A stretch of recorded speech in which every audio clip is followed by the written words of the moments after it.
Hello বন্ধুরা, সবাই কেমন আছেন? আজকে আপনাদের জন্য আরেকটি নতুন রেসিপি নিয়ে এসেছি। গোটা মশলা দিয়ে খাসি মুরগির রান্না। স্কিপ না করে সম্পূর্ণ ভিডিওটি আমার সাথে দেখতে থাকুন। আমি খাসি মুরগিটিকে কেটে পরিষ্কার করে নিয়েছি আগে থেকেই। এখন এটা রান্নার জন্য একটা কড়াইতে প্যানে তো তেল দেব। সেই তেলে আমি ভেজে নেব গোটা মশলা, পেঁয়াজ, রসুন, আদা।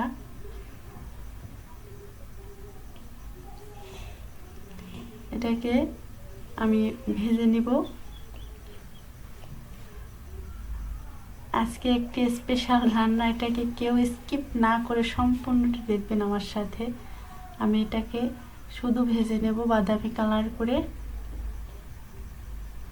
দেখুন গোটা মশলা দিয়ে কীভাবে রান্না করা যায়। আমি এর ভিতরে দিয়ে দেব গোটা টমেটোটা কেটে নিয়েছি, কেটে রেখেছি। এটা আমি এর ভিতরে মিশিয়ে দেব। আগে পেঁয়াজটা ভালো করে ভেজে নিই।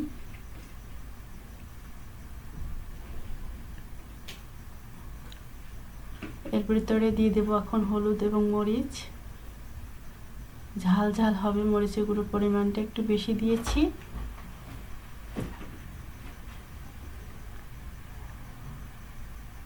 খাসি মুরগির নাম অনেকেই শুনেছেন কিনা জানি না,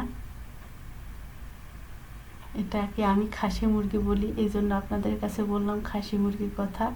আমি এর ভিতরে দেখেন টমেটো কেটে নিয়েছি। সবাই এতে ব্লেন্ডারে পেস্ট করে দেয় সব মশলাই, আমি কোনো মশলাই পেস্ট করি না। দেখুন সবগুলোই গোটা দিয়ে দিলাম, সবগুলোই কত সহজে পেস্ট হয়ে যাবে। এর ভিতরে দিয়ে দিলাম একটু দুধ। কালারটা চেঞ্জ হয়ে আসছে, তাই না? এখন এর ভিতরে দিয়ে দিলাম চুই ঝাল। অনেকে খেতে পছন্দ করেন, আবার অনেকে খেতে পছন্দও করেন না। আমি কেটে রাখা আলুগুলো দিয়ে দিলাম। মাংসের ভিতরে আমি আলু দিয়ে রান্না করব বলে আগেই কেটে রেখেছি, সেগুলো আমি এখন কষিয়ে নেব। ভালো করে মিশিয়ে নিচ্ছি। আমি মিশিয়ে রেখে এখন এটাকে ঢেকে দিলাম। হালকা একটু জল বেরিয়েছে, আমার কষানোর জন্য ভালো হয়েছে, এটা লেগে যাবে না। আমি ভালো করে নেড়েচেড়ে মিশিয়ে নিচ্ছি এবং যাতে পুড়ে না যায় সেই জন্য বারবার নাড়াচাড়া করছি। আমি একসাথে মাংসগুলো আগে মেখে রেখেছিলাম, রেস্টে রেখেছিলাম বলে একটু দেরিতে দিলাম। এর সাথেই আমি কষিয়ে নেব একসাথে করে। মশলার সাথে মাংসটাও আমার কষানো হয়ে যাবে।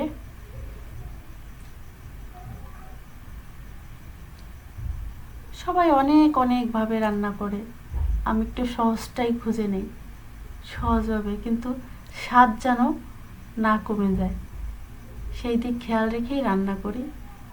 আশা করি আমার রান্নার স্বাদগুলো খারাপ না। একবার ট্রাই করে দেখবেন, সবার কাছেই ভালো লাগবে। যারা কম মশলা কম তেল খেতে চান বা স্বাদ পছন্দ করেন, এটা অত্যন্ত টেস্টিফুল একটা খাবার হয়। এইভাবে ট্রাই করে দেখবেন। বন্ধুরা, আমার ভিডিওগুলো কেমন লাগে সম্পূর্ণ দেখে লাইক করে তারপরে আমাকে কমেন্টের মাধ্যমে জানাবেন যে আসলে রেসিপিগুলো দেখতে কেমন হয় আর শর্টকাট রান্নার নিয়মগুলো কেমন হয়। অবশ্যই সাবস্ক্রাইব করে পাশে থাকা বেল আইকন ক্লিক করে অল দিয়ে রাখবেন। সহজ ভিডিও আপনার কাছে আগে প্রথমে চলে যাবে, আপনি দেখে নিতে পারবেন। আমার মাংসটা প্রায় কষানো শেষ, খাসি মুরগি বলে কথা। আমি গরম করে রাখা জলটা দিয়ে দিলাম, কষানো শেষ হয়েছে। এবার এটাকে রান্না করব।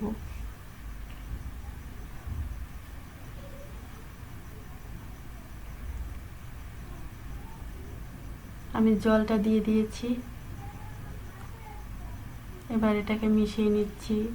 গরম জল যেহেতু, এটা দেরি হবে না, আর মাংস যেহেতু আমি অনেকটা সময় ধরে কষিয়েছি তাই বেশি জালও লাগবে না, এজন্য বেশি জল দেওয়ার প্রয়োজন নেই। এবার এটাকে মিশিয়ে আমি ঢেকে দেব।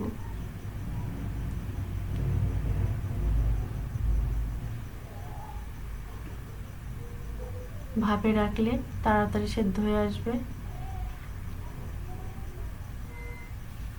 আমি এবারে এটাকে জিরা বাটা, দারচিনি বাটা একসাথে মিশিয়ে নিয়েছি, তাই বেটে পেস্ট করে ওখানে দিলাম।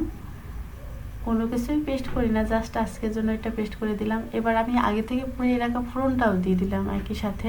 ফোড়নের সাথে আমি শুকনো ঝাল দিয়ে আর জিরে দিয়ে ফোড়ন পুড়িয়ে রেখেছিলাম, সেটাকে এর সাথে মিশিয়ে দিচ্ছি। ভালো করে মিশাই, বারবার না নেড়ে চেড়ে দিলে আপনার এটা নিচ থেকে ধরে যেতে পারে।